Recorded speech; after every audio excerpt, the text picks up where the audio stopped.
दोस्तों, स्टॉक के एक और वीडियो में आपका स्वागत करता हूं। दोस्तों, पिछले 2 दिन से टाटा के स्टॉक में तो एकदम तूफानी तेजी आया हुआ है। क्या हुआ है टाटा ग्रुप के स्टॉकों में? टाटा ग्रुप के स्टॉक जो कि आर्टिफिशियल इंटेलिजेंस से बिलोंग करते हैं और जो कि टेलीकॉम सेक्टर से बिलोंग करते हैं, इनके स्टॉक में तो एकदम धमाल मचा हुआ है पिछले 2 दिन से। कल ही मैंने वीडियो बनाया था टाटा एलएक्सआई पे, ठीक है। मैंने ये बताया था कि 200 डेज के ऊपर क्रॉस कर गया नीचे से जाकर, और आज उसके अंदर लगभग 18% की तेजी था। टाटा टेलीकॉम, टाटा इन्वेस्टमेंट, तेजस नेटवर्क, हर स्टॉक में तेजी दिखा रहा है। तो कुछ ना कुछ तो अपॉर्चुनिटी मिल रहा है जिसको हम लोग भुना सकते हैं। तो इसी से रिलेटेड मैं आपको आज का ये वीडियो बना रहा हूँ। 4 स्टॉक मैं बता रहा हूँ, 3 स्टॉक टाटा से रिलेटेड है, 1 स्टॉक एक्स्ट्रा है। तो आप इसमें मैं आपको लॉजिक बताता हूँ ट्रेड का, इन्वेस्ट किस तरह से एंट्री पॉइंट का बनता है और क्या टारगेट रह सकता है, मैं बताता हूँ वन बाय वन करके आपको। देखिए, पहला स्टॉक है मेरा टाटा इन्वेस्टमेंट। आज इसके अंदर 20% की तेजी देखने को मिली, यहाँ पर देख सकते हैं। रिसेंट हाई इसने लगभग 10,000 का बनाया था, जो मार्च के महीने में बनाया था। वहां से इस स्टॉक के अंदर प्रॉफिट बुकिंग शुरू हुआ। और जैसे मैं बार बार बोलता हूं कि ये जो पॉइंट है हमारा, ये एंट्री स्टेशन है। ये लाइन जो है एंट्री स्टेशन है हमारा। जब जब इन लाइन के बीच में आए, बिना डायरेक्ट खरीदारी करने का, क्योंकि यही डायनेमिक सपोर्ट और रेसिस्टेंट का काम करते हैं ये 3 ईएमए, 3 लॉन्ग डिस्टेंस की मूविंग एवरेजेस, ठीक है। ये रेड वाला लाइन एक बार याद दिला दूं, 100 डेज की ईएमए है। येलो वाला लाइन 150 डेज की है, और नीचे वाला ग्रीन वाला लाइन 200 डेज की है। अगर ईएमए को हटा भी दें और अगर चार्ट पैटर्न सपोर्ट रेजिस्टेंट आप ड्रॉ करना जानते हैं, तो आप देख सकते हैं कि जैसे यहाँ पर ब्रेकआउट करके गया, फिर साइडवे हुआ, कंसोलिडेशन हुआ, फिर एक लॉन्ग ब्रेकआउट किया, यानी जो पहले रेसिस्टेंट था अब सपोर्ट लिया, और ठीक एग्जैक्ट इसी सपोर्ट यानी कि 6000 के सपोर्ट के बीच में लेकर यहाँ से जबरदस्त जंप किया 20% का, और प्रीवियस इतने दिन के कंसोलिडेशन के ऊपर जाकर क्लोज किया है। अब इसके लिए नेक्स्ट टारगेट क्या हो सकता है? प्रीवियस इसका हाई हो सकता है।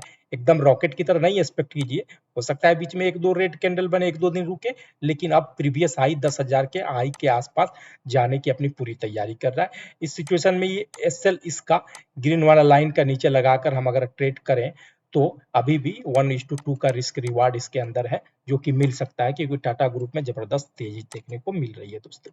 दूसरा स्टॉक मेरा टाटा ग्रुप का ही है, Tata tele service Maharashtra limited, ठीक है ना, टीटीएमएल।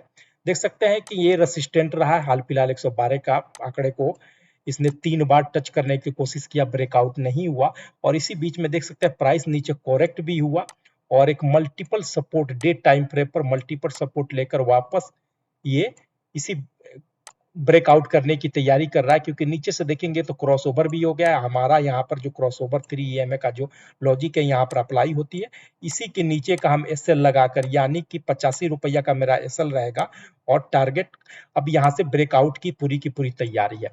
टीटीएमएल में अगर आप कर रहे हैं तो आप लंबा टारगेट लेके चले, क्योंकि मैंने कुछ पॉइंट मार्क आउट करके रखा हुआ है, और मैं चार्ट को थोड़ा सा जूम कर रहा हूँ। देखिए, पहला टारगेट मेरा रहेगा जो कि प्रीवियस स्विंग हाई है, जहां पर 2 बार इसने टच किया लेकिन नहीं निकाल पाया, 152 फर्स्ट टारगेट। अगर यहां से निकला तो 208 मेरा सेकंड टारगेट रहेगा, और third target all time high यानी 300 के आसपास का रहेगा। तो चौथा जो है मैं बताता हूं आपको, सॉरी तीसरा मैं बताता हूं तेजस नेटवर्क का। तेजस नेटवर्क टाटा ग्रुप के ही टेलीकॉम सर्विस 5G में काम करने वाली कंपनी है। रिसेंट इसका जो हाई था, इसका रिसेंट हाई जो था, ये 1500 के आसपास में इसका रेजिस्टेंट ले रहा है बार बार। देख सकते हैं काफी दिन यहाँ पर कंसोलिडेट किया, रेसिस्टेंट लिया, नीचे आया। और जैसे मैं बार बार समझाने की कोशिश करता हूँ कि इस लाइन में तो कोई डरने की जरूरत ही नहीं है। आप जाकर बैक टेस्ट कर सकते हैं कोई सा भी स्टॉक जो आप जानते हो। 3 ईएमए चार्ट लगाइए, एक बार क्रॉस ओवर होने के बाद जब वापस यहाँ पर रिटेस्ट करता है, देखिए 10 में से 9 बार आपका एसएल हिट नहीं होगा। बिना डरे यहाँ से लीजिए, और जैसे आपको दिख रहा है तेजस नेटवर्क में वापस यहीं से बाउंस बैक किया। अब अपने प्रीवियस हाई को टच करके या तो ब्रेकआउट करेगा, फिर यहाँ पर रुकेगा, या फिर ब्रेकआउट करेगा। तो तेजस नेटवर्क भी टाटा ग्रुप की ही कंपनी है, इसमें भी नजर बना सकते हैं, आपको अपॉर्चुनिटी मिल सकता है इसमें अच्छा खासा पैसा कमाने का। और आने वाले 2 साल के लिए तो मैं बोलूंगा टेलीकॉम सेक्टर की कंपनियों को पकड़िए, चाहे भारतीय एयरटेल हो, चाहे एयरटेल हो, चाहे जियो हो, या टाटा टेली नेटवर्क हो, या तेजस नेटवर्क हो। टेलीकॉम सेक्टर से बिजनेस जुड़े वाले कंपनियों को पकड़िए। चौथी कंपनी है मेरा मोस्ट चिप, जो कि मोस्ट चिप नाम से ही पता चल रहा है चिप बनाने वाली कंपनी है। रिसेंट इसका हाई इन्होंने 320 लगाया और ये पैटर्न आपको देखकर समझ में आ रहा होगा कि ब्रेकआउट कर रहा है, कंसोलिडेट कर रहा है अपने आप को, फिर ब्रेकआउट कर रहा है रैली, फिर इंपल्स रैली आ रहा है, फिर यहाँ पर देख सकते हैं किस तरीका से बेहतरीन चार्ट पैटर्न बन रहा है। जैसे ही इसके ऊपर निकालेगा 260 के ऊपर आता हुआ प्राइस नजर आएगा, 250 255 के पास नजर आएगा, इसमें एंट्री बना सकते हैं और रिसेंट हाई यानी कि 320-25 के ऊपर का फर्स्ट टारगेट लेकर चल सकते हैं दोस्तों। इसमें मैं आपको सजेस्ट करूंगा मोस्ट चिप में लॉन्ग टर्म के इन्वेस्टमेंट का भी सोचें, लेकिन सोचने से पहले या करने से पहले इसका साइट को जरूर विजिट कर ले, इससे बिजनेस को समझ ले दोस्तों। Thank you.